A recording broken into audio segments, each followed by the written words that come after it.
Have you ever played an online duel? You knew you were going to lose, that you didn't surrender in, but you kept playing in, which ended up earning you the win in because your opponent surrendered themselves. This is the application of tactics unrelated to the mechanics of the game. Sun Tzu type stuff.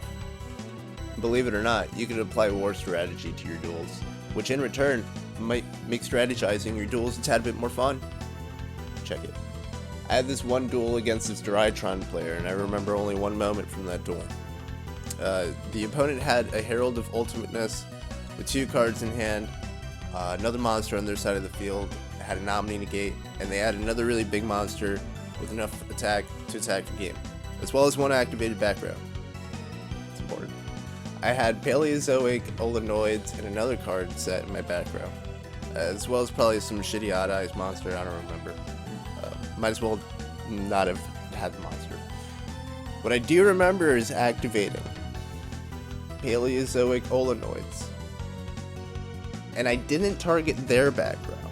No. I targeted my other back row. The discard didn't matter.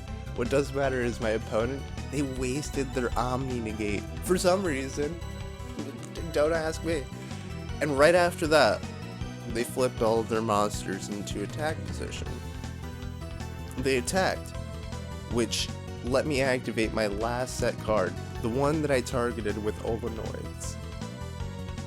It was a Quaking Mirror Force, and they couldn't negate it. Then I top decked Tri-Brigade Kit, and just kidding. Whether I won or lost doesn't matter, because I earned myself an entire turn in that instant for being a big brain. I assume I lost. I mean, I remember I was trying out trap-based pen decks around those times. Don't do that to yourselves if possible. There are many examples of different tactics to use in Master Duel.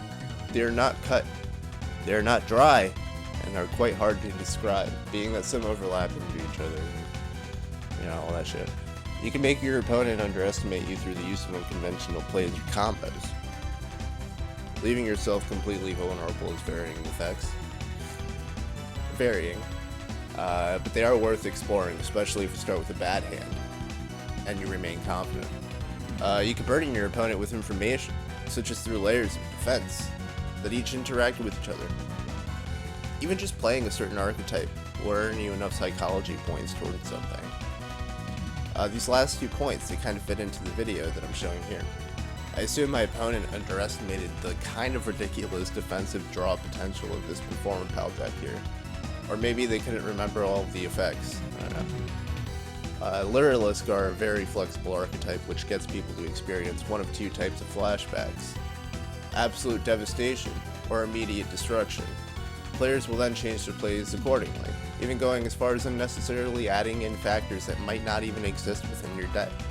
And that's due to the popularity of the Luralisk's strategy. Some have already taken what I would consider to be a basic approach to squash tactics, by using their name and information to get their opponent to think they are playing a certain deck.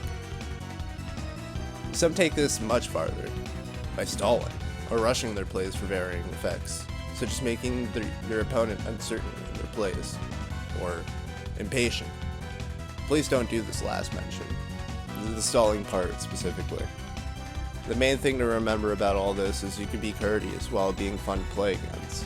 It should not be stated what type of behavior is seen as unacceptable in an online simulator. If you do not know how to be courteous with a trading card game opponent, then shame on you.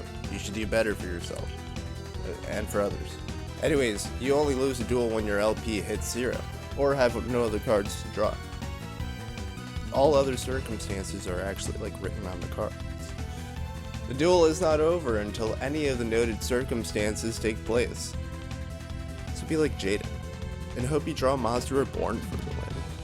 Or more realistically, something like Ferret Flames that has the inherent effect of making the opponent question card design in the Yu-Gi-Oh! Trading card game as a whole.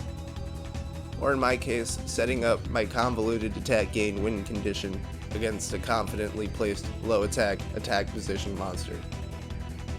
Thank you for watching this video. I hope you can take something away from this, and I wish you luck in your next duel. Have a nice day.